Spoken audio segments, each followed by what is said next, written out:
ಮಹಾರಾಜ, ಯುದ್ಧಾಭ್ಯಾಸದ ಬಿಸಿಯಲ್ಲಿ ಒಂದು ವೇಳೆ ಅಚಾತುರ್ಯವಾಗಿ ಎರಡೂ ಸೇನೆಗಳ ನಡುವೆ ನಿಜವಾಗಿಯೂ ಯುದ್ಧವಾಗಿ ಬಿಟ್ರೆ? ಇದಕ್ಕೂ ಉಪಾಯವಿದೆ ಮಹಾಮಂತ್ರಿಗಳೇ. ಹಾ ಮಹಾರಾಜ, ಚಂದನ್ಗಢದ ಮಹಾರಾಜ ನರಸಿಂಹವರ್ಧನ. ಮಹಾರಾಜ ನರಸಿಂಹವರ್ಧನ ಅವ್ರ ಬಗ್ಗೆ ನಾವು ಕೇಳಿದ್ದೇವೆ. ಅವರು ಇಲಿಯನ್ನು ಕಂಡರು ಭಯಭೀತರಾಗುತ್ತಾರಂತೆ. ಹೌದು ಮಹಾರಾಜ. ಮಹಾರಾಜ ನರಸಿಂಹವರ್ಧನ ಹೆದರು ಪುಕ್ಕಲ ಎಲ್ಲರಿಗೂ ಗೊತ್ತು, ಆದರೆ ಫೇಸ್ ಮಹೋದಯರಿಗೆ ಗೊತ್ತಿಲ್ಲ. ಮಹಾರಾಜ, ನೀವು ನರಸಿಂಹವರ್ಧನನೊಂದಿಗೆ ಯುದ್ಧಾಭ್ಯಾಸ ಮಾಡಿದರೆ ಆಗ ಫೇಸ್ ಮಹೋದಯರ ದೃಷ್ಟಿಗೆ ಬೀಳ್ತೀರಿ ಮತ್ತವರನ್ನು ಪ್ರಭಾವಿತಗೊಳಿಸ್ತೀರಿ. ಯಾಕೆಂದ್ರೆ ಮಹಾರಾಜ, ನಮಗೆ ಎಲ್ರಿಗೂ ಗೊತ್ತು, ನರಸಿಂಹವರ್ಧನ ಒಬ್ಬ ಹೆದರಿಕೆಯ ಮನುಷ್ಯ. ಅವನ ಸೇನೆ ಯುದ್ಧದಲ್ಲಿ ಬೆನ್ನು ತೋರಿಸಿ ಓಡಿ ಹೋಗುತ್ತೆ. ಮಹಾರಾಜ, ಅದು ಯುದ್ಧಾಭ್ಯಾಸವೇ ಆಗಿದ್ರು ಆ ಫೇಸ್ ಮಹೋದಯ ಇದನ್ನು ಅಸಲು ಯುದ್ಧ ಅಂದ್ಕೊಳ್ತಾರೆ. ಫೇಸ್ ಮಹೋದಯ ಅಷ್ಟು ದೂರದಿಂದ ಬಂದಿದ್ದಾರೆ. ಅವರಿಗೆ ವಿಜಯನಗರ ರಾಜ್ಯದ ಬಗ್ಗೆ ಸಂಪೂರ್ಣ ಮಾಹಿತಿ ದೊರೆಯಬೇಕು, ಗೊತ್ತಾಗಬೇಕು ವಿಜಯನಗರ ರಾಜ್ಯ ಎಷ್ಟು ಶಕ್ತಿಶಾಲಿ ಎಂದು. ಹೌದು ಮಹಾರಾಜ. ಆದ್ರೆ ಮಹಾರಾಜ, ನರಸಿಂಹವರ್ಧನ ನಮಗೆ ಯುದ್ಧಾಭ್ಯಾಸಕ್ಕೆ ಸಮ್ಮತಿ ಏಕೆ ಕೊಡುತ್ತಾರೆ? ಯಾಕೆ ಅಂದ್ರೆ ಇದು ಅವರಿಗೂ ಚೆನ್ನಾಗಿ ಗೊತ್ತು. ಯುದ್ಧದಲ್ಲಿ ಅವರು ಜಯಿಸುವುದು ಅದು ಅಸಂಭವದ ಮಾತು. ಹಾಗಾಗಿ ಯುದ್ಧಾಭ್ಯಾಸ ಅವರಿಗೆ ಮನವರಿಕೆ ಮಾಡ್ತೇವೆ. ಈ ನೋಡಿ ನರಸಿಂಹವರ್ಧನರೇ, ಈ ಯುದ್ಧಾಭ್ಯಾಸದ ಮೂಲಕ ನಿಮ್ಮ ನಿಷ್ಕ್ರಿಯವಾಗಿರೋ ಸೇನೆ ಸಕ್ರಿಯವಾಗುತ್ತೆ ಅಂತ. ಗುರುವರ್ಯ, ಹೀಗಂತೂ ಅಲ್ಲ ತಾನೆ? ಮಹಾರಾಜ ನರಸಿಂಹವರ್ಧನರ ರಾಜಪುರೋಹಿತ ಆಚಾರ್ಯ ವಲ್ಲಭರಾಜ ಜೊತೆ ನಿಮಗೆ ವೈರತ್ವವಿದೆ. ಅದಕ್ಕೆ ತಾವಿ ಗಣಿತ ಹೇಳ್ತಾ ಇದ್ದೀರಾ ನಮಗೆ? ಮಹಾಮಂತ್ರಿಗಳೇ, ನಮಗೆ ವಲ್ಲಭರಾಜ ಜೊತೆ ವೈರತ್ವವಿದೆ, ಇದು ಸತ್ಯ. ಆದ್ರೆ ಈ ಸಮಸ್ತ ಗಣಿತವನ್ನು ಮಹಾರಾಜರ ಕೀರ್ತಿ ಹೆಚ್ಚಿಸಲು ಮಾಡ್ತಿದ್ದೇವೆ. ವಲ್ಲಭರಾಜವಿಗೂ ಇದಕ್ಕೂ ಯಾವ ಸಂಬಂಧವೂ ಇಲ್ಲ. ಮಹಾಮಂತ್ರಿಗಳೇ, ಮಹಾರಾಜ, ನಿರ್ಣಯ ತೆಗೆದುಕೊಂಡಿದ್ದೇವೆ. ತಾವು ನರಸಿಂಹವರ್ಧನರಿಗೆ ನಮ್ಮ ಕಡೆಯಿಂದ ಯುದ್ಧಾಭ್ಯಾಸಕ್ಕಾಗಿ ಆಮಂತ್ರಣ ನೀಡಿ. ಅದು ನಿಮ್ಮ ಆಜ್ಞೆಯಂತೆ ಆಗಲಿ ಮಹಾರಾಜ. 14 ಅರೆ ಗುಂಡಪ್ಪ, ಸ್ವಲ್ಪ ವಿಶ್ರಮ ಮಾಡು. ಪ್ರಾತಃ ಕಾಲದಿಂದ ಓದ್ತಾ ಇದ್ಯಾ. ಮನೆ ಸ್ವಚ್ಛಗೊಳಿಸಿದ ನಂತರ ಇಡೀ ಮನೆಗೆ ಗಂಗಾ ಜಲ ಸಿಂಪಡಿಸಬೇಕು. ಪಂಡಿತರ ಮನೆ ಅಲ್ವಾ, ಯಾವಾಗ್ಲೂ ಪವಿತ್ರವಾಗಿ ಇರ್ಬೇಕು. ಅರೆ ಅಮ್ಮ, ನೀವು ಸ್ವಲ್ಪ ವಿಶ್ರಮ ಮಾಡ್ಕೊಳ್ಳಿ. ಈಗಂತೂ 1 ಲಕ್ಷಕ್ಕಿಂತ ಅಧಿಕ ಜಪಮಣಿ ಎಣಿಸಿದೀರಾ. 14 ಏನು, ಇಂದು 5 ಲಕ್ಷ ಜಪಮಣಿ ಎನಿಸ್ತೀರಾ? ಅದ್ಭುತ ಅದ್ಭುತ ಅದ್ಭುತ. ಚಿಕ್ಕ ಬಾಲಕ 4 ಗಂಟೆಯಿಂದ ಓದಿದ್ದಾನೆ. ಪತ್ನಿ ಮನೆಯನ್ನ ತುಂಬಾ ಪವಿತ್ರ ಮಾಡ್ತಾರೆ.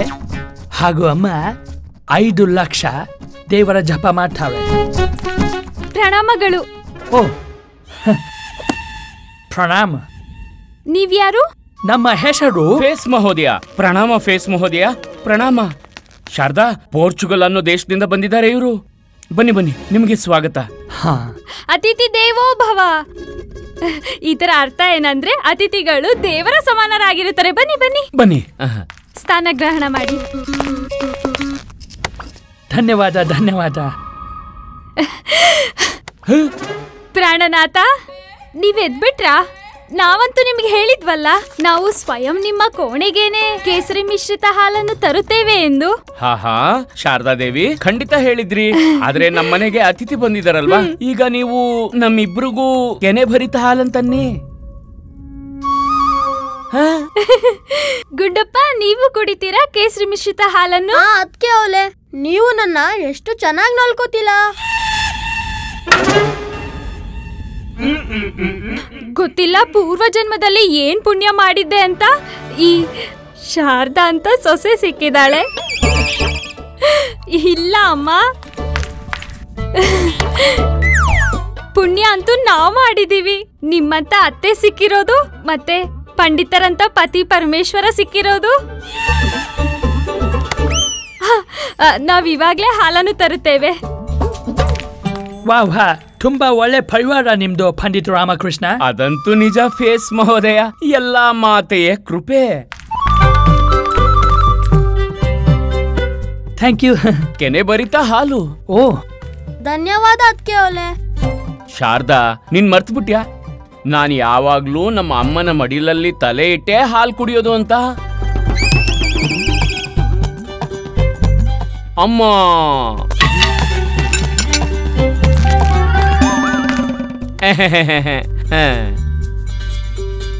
ನನ್ನ ಪುತ್ರ. ಆಹಾ.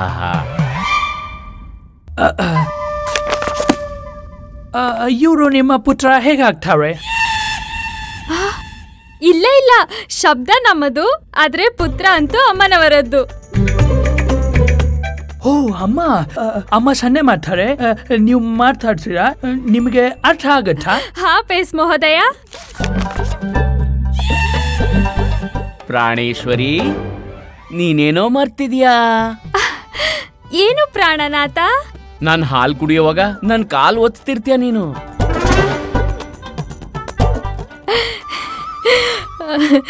ಕ್ಷಮಿಸಿ ನನ್ನನ್ನು ಪ್ರಾಣನಾಥ, ನಾವು ಮರ್ತೋಗಿದ್ವಿ.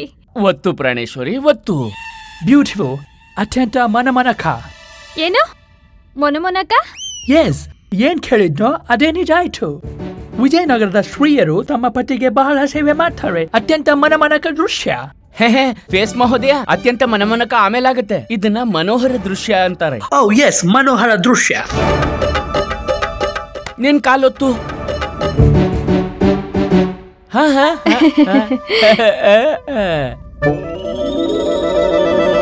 ನಾನು ಹಾಲು ಕುಡ್ದೆ. ಇವಾಗ ನಾನು ಮತ್ತೆ ಮಗ್ಗಿ ಓದುವ ಅಭ್ಯಾಸ ಮಾಡುತ್ತೇನೆ.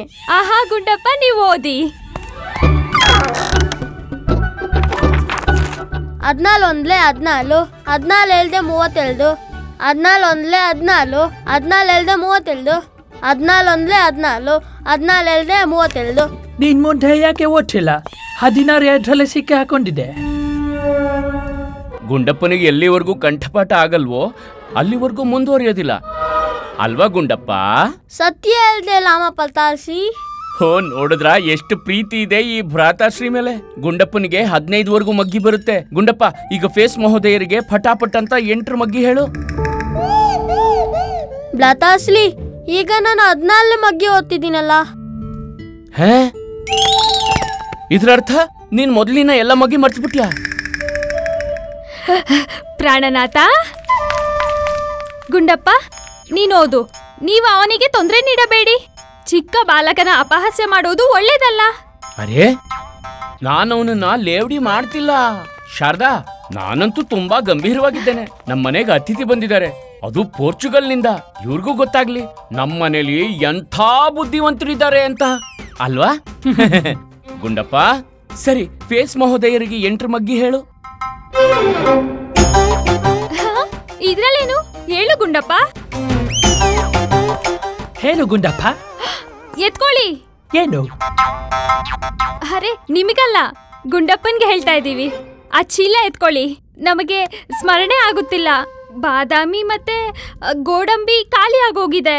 ಪೇಸ್ ಮಹೋದಯಗಾಗಿ ಹಲ್ವಾ ಮಾಡ್ಬೇಕಾಗಿದೆ. ಪ್ರಿಯ ಗುಂಡಪ್ಪ, ಹೋಗಿ ತೆಗೆದುಕೊಂಡು ಬಾ ಈ ಕ್ಷಣ. ಹೋಗು. ನಿಮ್ಮ ಆಜ್ಞೆ ಅಮ್ಮ. ಹೋಗ್ಲಿ ಬಿಡಿ. ಅವನು ಬಾದಾಮಿ ಕಲ್ಸಕ್ರೆ ತರೋವರೆಗೂ ನಮ್ಮ ಫೇಸ್ ಮಹೋದಯರಿಗೆ ಲಾಡು ಕೊಡಿ, ಲಾಡು.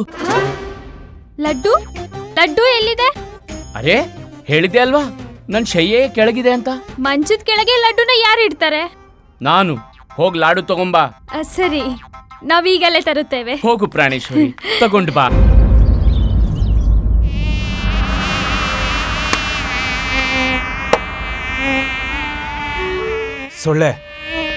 ಸೊಳ್ಳೆ ಇದೆ ಇಲ್ಲಿ. ನನಗೆ ಭಯ ಆಗ್ತಿದೆ, ಇಲ್ಲಾಂದ್ರೆ ಹೆಚ್ಚು ಕಡಿಮೆ ಆಗುತ್ತೆ. ಸಾಯಿಸ್ಬಿಟ್ಟೆ ನಾನು ಸೊಳ್ಳೆನ ಸಾಯಿಸ್ಬಿಟ್ಟೆ. ಇದು ಸೊಳ್ಳೆಯನ್ನು ಸಾಯಿಸುವ ಸಮಯವಲ್ಲ ಮಹಾರಾಜರೇ, ಯುದ್ಧಾಭ್ಯಾಸದ ಸಮಯ.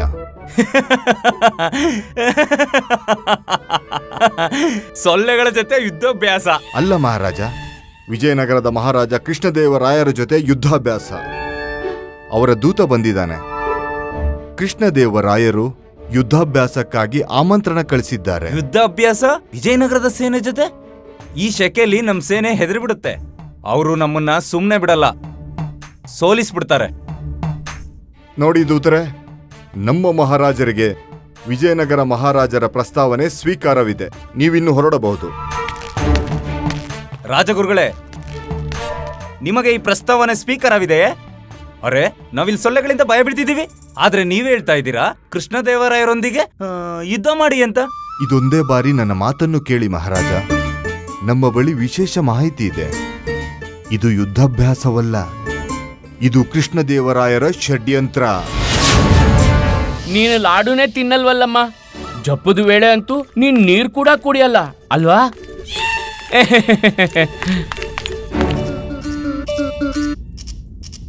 ಅಯ್ಯೋ ಫೇಸ್ ಮಹೋದಯ, ನೀವು ಒಂದಲ್ಲ 4 ಲಾಡು ತಿನ್ನಿ.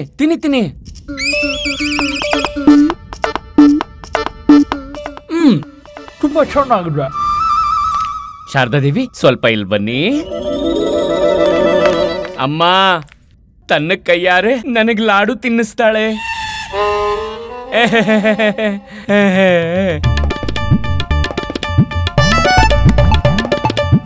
ಅಬ್ಬಾ ಎಷ್ಟು ರುಚಿಯಾಗಿದೆ ಅಮ್ಮ, ಇನ್ನೊಂದು ತಿನ್ಸು. ತುಂಬಾ ರುಚಿಯಾಗಿದೆ ಅಲ್ವಾ?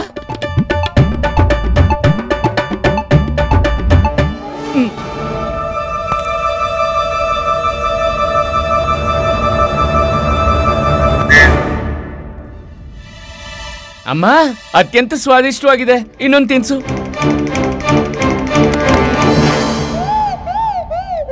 ಆಹಾಹಾಹಾ, ಎಷ್ಟು ರುಚಿಯಾದ ಲಾಡು. ನೀವು ಬರೀರಿ ಫೇಸ್ ಮಹೋದಯ. ಅದನ್ನೇ ಮಾಡ್ತಿದ್ದೇನೆ. ನೀವು ಬಂದಾಗ್ಲೇ ಒಂದಿನ ಆಗೋಯ್ತು. ನಿಮ್ಗಾಗ್ಲೇ ಗೊತ್ತಾಗಿರುತ್ತೆ ಈ ವಿಜಯನಗರದ ಸ್ತ್ರೀಯರು ಎಷ್ಟು ಸಿಂಗಾರ ಮಾಡ್ಕೊಂಡಿರ್ತಾರೆ, ಎಷ್ಟೊಂದು ಆಭರಣ ಧರಿಸಿರ್ತಾರೆ. ಎಸ್ ನಮಗೆ ಗೊತ್ತಾಯ್ತು. ಆಭರಣ ಅತ್ಯಂತ ಸುಂದರ, ಒಂದೊಂದು ಬಹಳ ವಿಧ್ವಂಸಕ. ನಿಮ್ಮ ತಾತ್ಪರ್ಯ ಆಕರ್ಷಕ ಶಾರದಾದೇವಿ, ಆಕರ್ಷಕ. ಫೇಸ್ ಮಹೋದಯ ವಿಧ್ವಂಸಕ ಪತ್ನಿಯರಾಗಿರ್ತಾರೆ. ಹೋಗಮ್ಮ ಶಾರದಾ, ನಿನ್ನ ಹಾಗೂ ಅಮ್ಮನ ಆಭರಣ ತಗೊಂಡ್ಬಂದು ಫೇಸ್ ಮಹೋದಯರಿಗೆ ತೋರಿಸು. ಅವರು ಅದ್ರ ಬಗ್ಗೆ ಲೇಖನದಲ್ಲಿ ಬರೀತಾರೆ. ಹೌದಾ? ಈಗಲೇ ತರುತ್ತೇವೆ. ಲಾಡು ಬಚ್ಚಿಡು. ಏನು ಪುಸ್ತಕದಲ್ಲಿ ಹೆಸರು ಬರ್ಸೋಕ? ನೀವು ನಮ್ಮನ್ನ ದಿಗ್ಭ್ರಮೆಗೊಳಿಸಿ ಭಯ ಬೀಳಿಸ್ತಿದ್ದೀರಾ ರಾಜಗುರುಗಳೇ. ಪುಸ್ತಕದಲ್ಲಿ ಹೆಸರು ಬರ್ಸಿದ್ರೆ ಪ್ರಸಿದ್ಧಿ ಆಗ್ತೀವಂದ್ರೆ ನಮ್ಮ ರಾಜ್ಯಗಳಲ್ಲಿ ಎಷ್ಟು ಪುಸ್ತಕಗಳಿದಾವೋ ಅದರಲ್ಲೆಲ್ಲ ನಮ್ಮ ಹೆಸರು ಬರ್ಸಿ. ಇಷ್ಟಂತೂ ನಾವೇ ಮಾಡ್ತೀವಿ. ಇಲ್ಲ ಮಹಾರಾಜ, ನೀವು ನನ್ನ ಮಾತನ್ನು ಅರ್ಥ ಮಾಡಿಕೊಳ್ಳಿ. ಪೇಸ್ ಒಬ್ಬ ಪ್ರಸಿದ್ಧ ಇತಿಹಾಸಕಾರ.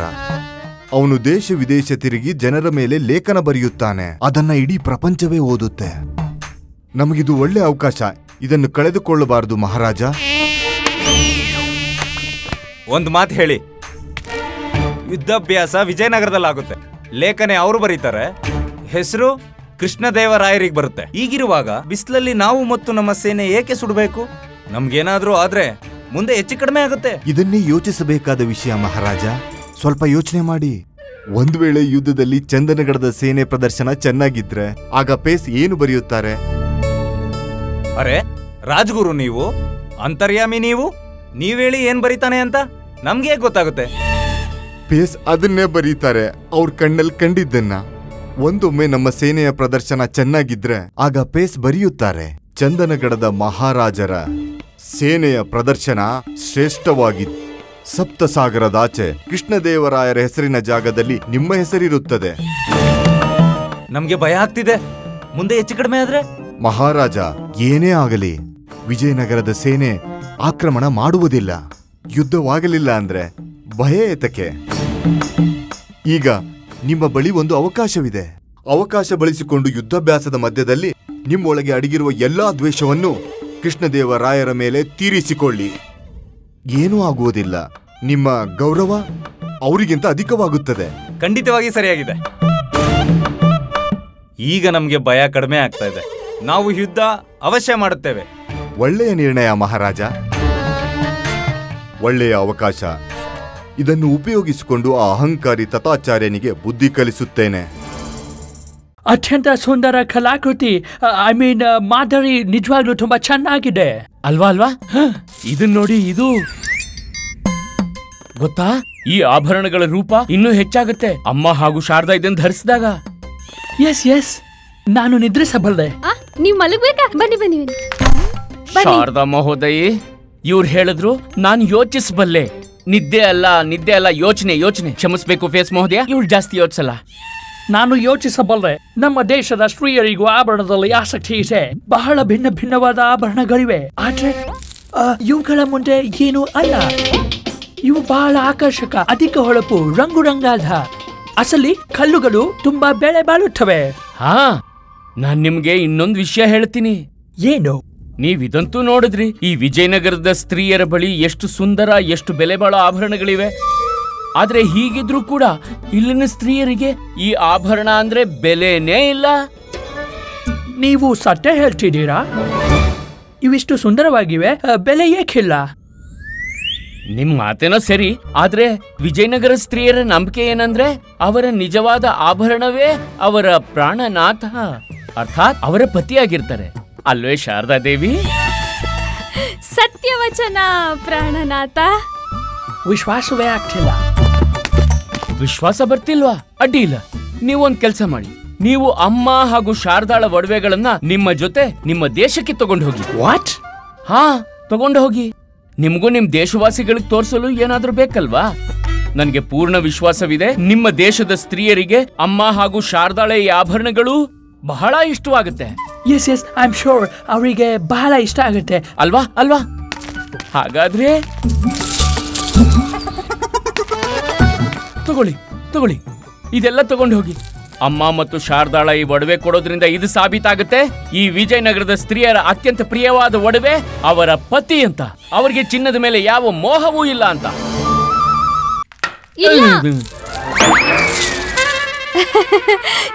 ಇವರಂತೂ ಕೇವಲ ಹಾಸ್ಯ ಮಾಡುತ್ತಿದ್ದಾರೆ. ತಮಾಷೆ ಅಲ್ಲ, ನಾನು ಸತ್ಯ ಹೇಳ್ತಿದ್ದೇನೆ. ತಗೊಳ್ಳಿ, ತಗೊಂಡು ಹೋಗಿ. ಅಯ್ಯೋ ಅಯ್ಯೋ, ನಿನ್ನ ಪಿತಾಶ್ರೀ ಅವರು ಈ ಜನಗಳ ಸೇವೆಯನ್ನು ಮಾಡಿ ಎಷ್ಟು ಪ್ರೇಮ ಪೂರ್ವಕದಿಂದ ನನಗಾಗಿ ಒಂದೊಂದು ಆಭರಣವನ್ನು ಮಾಡಿಸಿದ್ದಾರೆ. ಮತ್ತೆ ನೀನಿದ್ಯಾ ಈ ಅತಿಥಿಗಳಿಗೆ ಉಡುಗೊರೆಯಾಗಿ ನೀಡುತ್ತಿದ್ದೀಯಾ? ನಾನು ಯಾವತ್ತೂ ಆಗೋದಕ್ಕೆ ಬಿಡಲ್ಲ. ಶಾರದಾಳ ಆಭೂಷಣ ಕೊಡೋದಾದ್ರೆ ಕೊಡು. ಅಮ್ಮ, ನಾವ್ಯಾಕೆ ಕೊಡ್ಬೇಕು ಆಭರಣ? ನಾವು ನಮ್ಮ ಆಭರಣ ಕೊಡೋದಿಲ್ಲ. ಅಮ್ಮ, ನಿನ್ ಕಂದ ಅಲ್ವಾ? ನಿನ್ ಕಂದ ಅಲ್ವಾ?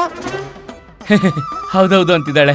ಹಾಗಾದ್ರೆ ನನಗೆ ನಿನ್ನ ವಸ್ತುಗಳ ಮೇಲೆ ಯಾವ ಅಧಿಕಾರನೂ ಇಲ್ವಾ? ನಿನ್ನ ಒಡವೆ ನಂದಲ್ವಾ? ಹ, ನಾನು 7 ಸಮುದ್ರ ದಾಟ್ ಬಂದಿರೋ ಅತಿಥಿಗೆ ನಿನ್ನ ಆಭರಣ ಕೊಡಬಾರ್ದಾ? ಕೊಡ್ಬೋದು, ಖಂಡಿತ ಕೊಡ್ಬೋದು. ಶಾರದಾ, ಈಗ ಸ್ವಲ್ಪ ಹೊತ್ತಿಗೆ ಮುಂಚೆ ನೀನೇ ಹೇಳಿದ್ದೆ ಅಲ್ವಾ, ಈ ಅತಿಥಿ ಭಗವಂತನ ಸ್ವರೂಪ ಅಂತ. ನಾವು ನಮ್ಮ ದೇವರ ಸ್ವರೂಪವಾದ ಅತಿಥಿಯ ಚರಣಗಳಿಗೆ ನಿನ್ನ ಈ ತುಚ್ಛ ಆಭರಣನ ಅರ್ಪಿಸಬಾರ್ದೆ? ಖಂಡಿತ ಅರ್ಪಿಸ್ತೇನೆ. ಇದು ನಿಮ್ಗೆ ಫೇಸ್ ಮಹೋದಯ, ತಗೊಂಡು ಹೋಗಿ. ಎತ್ಕೊಳ್ಳಿ. ನೀವು ಕೊಟ್ರೆ ಎತ್ಕೊಂಡು ಹೋಗ್ತೀನಿ ದೇವಿ. ನಿಮಗಾಗಿ ಹೇಳ್ತಾ ಇಲ್ಲ, ಅಮ್ಮನ್ಗೆ ಹೇಳ್ತಾ ಇರೋದು. ಅಮ್ಮ, ಪ್ರಾತಃ ಕಾಲದಿಂದ ಇವರು ಲಾಠಿ ಏಟು ತಿಂದಿಲ್ವಲ್ಲ, ಅದಕ್ಕೆ ಹೀಗೆ ವಿಚಿತ್ರವಾಗಿ ಆಡ್ತಿದ್ದಾರೆ.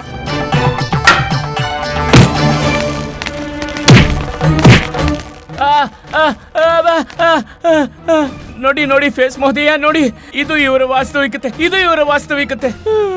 ಅಮ್ಮ ತನ್ನ ಕಂದನಿಗೆ ದಿನ ಹೊಡೆದು ಸಾಯಿಸ್ತಾಳೆ. ಮತ್ತಿ ಶಾರದಾ, ಇವಳು ನೋಡಿದ್ರ ಬೆಳಿಗ್ಗೆಯಿಂದನೇ ತನ್ನ ಪ್ರಾಣಕ್ಕೆ ಕಷ್ಟ ಕೊಡೋದಕ್ ಶುರು ಮಾಡಿದಾಳೆ. ಮತ್ತೆ ಅವನು ಆ ಬಾದಾಮಿ ತರಕ್ ಹೋಗಿದ್ದಾನಲ್ಲ, ಅವ್ನು ನಿಮ್ ಮುಂದೆ 16 ಅಂದ್ಲ, 16, 16 32 ಮುಂದೇನೆ ಹೋಗ್ತಾ ಇರ್ಲಿಲ್ವಲ್ಲ, ಅವನ್ಗೇನು ಬರಲ್ಲ. ಅವನು ವಾಪಸ್ ಬಂದ್ಮೇಲೆ ಕೇಳಿ ನೋಡಿ, ಈ ನಿಮ್ಮ ಪುಸ್ತಕದ ಒಳಗಡೆ ಇವ್ರ ಹೆಸರು ಸೇರ್ಸಕ್ಕೆ ಅಂತ ನಾಟಕ ಮಾಡ್ತಿದ್ದಾರೆ. ಎಲ್ರು ಬರೀ ನಾಟಕ ಮಾಡ್ತಿದ್ದಾರೆ. ಅದಕ್ಕೆ ಅವಳೆ ನನ್ನ ಅಂಗಡಿಯಿಂದ ಹಲ್ವಕ್ಕಾಗಿ ಬಾದಾಮಿ ತಂದೆ. ನಮಗೆ ಯಾವ ಹಲ್ವಾನು ಬೇಡ.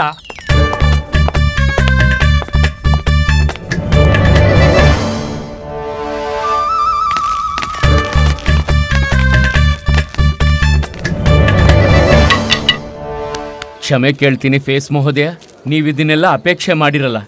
ಆದ್ರೆ ನೀವು ನಮ್ಮ ಅತಿಥಿಗಳು, ಮತ್ತೆ ನಾವು ಸಮಾಧಾನ ಮಾಡೋ ಅಗತ್ಯ ಇಲ್ಲ, ನಾವು ಹೋಗ್ತೇವೆ. ಈ ರೀತಿ ಕೇಳ್ಪಟ್ಟೆ ಚಂದನಗಡದ ಸೇನೆ ವಿಜಯನಗರದ ಕಡೆ ಬರ್ತಾ ಇದೆ ಅಂತ. ಆದ್ರೆ ಚಂದನಗಡದ ಮಹಾರಾಜ ತನ್ನೆರಳು ಕಂಡ್ರನೇ ಭಯ ಪಡ್ತಾನೆ. ಅವನೇಗೆ ವಿಜಯನಗರದ ಮಹಾರಾಜ ಜೊತೆ ಯುದ್ಧ ಮಾಡ್ತಾನೆ. ಆದ್ರೆ ನನಗೆ ತಿಳಿದ ಪ್ರಕಾರ ಯುದ್ಧವಂತೂ ಶೀಘ್ರ ಆಗುತ್ತದೆ. ಯುದ್ಧ ಆಗೋದಿದ್ಯಾ? ಅದೇ ಗೊತ್ತಾಗ್ತಾ ಇಲ್ಲ, ಇದು ಹೇಗಾಯ್ತು? ತಿಳ್ಕೊಬೇಕಿದೆ ಬಂಧು, ಏನಾಗ್ತಿದೆ ಅಂತ.